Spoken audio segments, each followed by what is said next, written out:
So we're going over the same book we went over on our last Thursday discussion, Praying Through the Bible for Your Kids. I'll put the link in the description below so you can add it to your library. Read it for yourself. Read it with your family.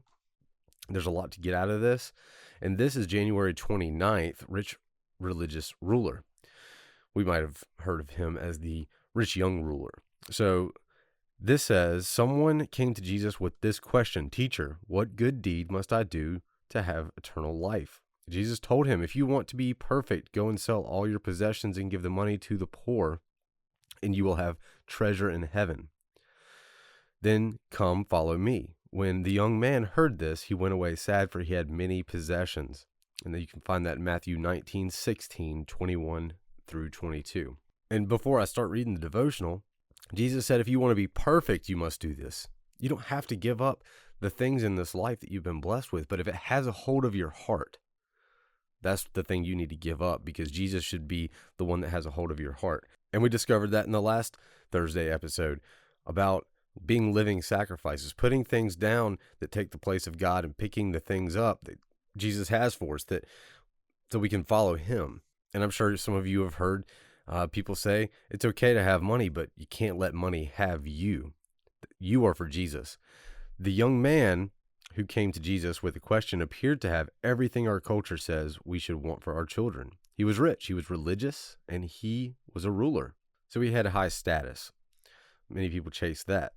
He had plenty of resources to finance a comfortable lifestyle. He had plenty of morality and religiosity to engender the respect of others. And he had plenty of authority to use to exert his will over others. Not only that, he asked good questions. He wanted to know what he needed to do to get eternal life. Everything else in his life seemed to have been so manageable, so attainable.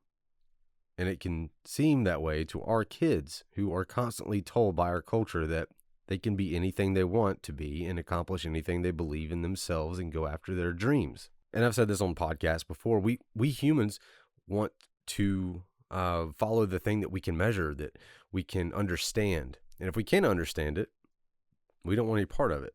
Or if it seems difficult or pulls us out of our comfort zone, like this rich young ruler had to encounter with Jesus. It exposed the thing that he loved most, and it wasn't Jesus. And that's why he was sad. He was sad because he couldn't follow Jesus, but he really could. He was sad that he had to give up those things. If you're following Jesus, you understand that those other things, as Paul says, that's trash. Compared to following Jesus, it's worthless. Jesus offered this young man the opportunity of a lifetime when he told him to let go of the worldly wealth and powerful position that had such a grip on his heart so that he could follow after Jesus. But the man went away sad, unwilling to surrender at all. Imagine all the amazing experiences this wealthy young ruler missed out on by holding on to his possessions. He lost everything by holding on to everything he thought had value. The joy of being with Jesus, being taught by Jesus, being used by Jesus. What a tragedy to be large and in charge, but to miss out on rich relationship with Christ and live life under the authority of Christ. And this prayer down here says, Lord, save me from settling for the American dream. The American dream seems to be the thing, like get, take, be served, get status. It's just building yourself up. But when we lay it all down, I'm not saying give it all up.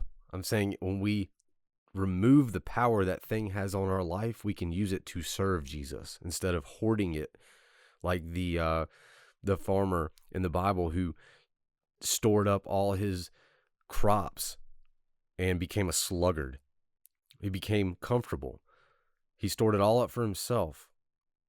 So we need to use the resources Jesus gives us and use it for his kingdom, not building up our own kingdom. Yes, we need to take care of our family. We need to be good stewards, and we need to make good investments so we can further the resources like the talents that Jesus gave the 3 servants.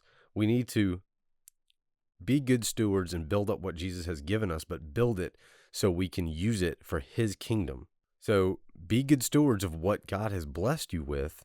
Steward it well, because a steward stewards things that don't belong to him or her. These things don't belong to you.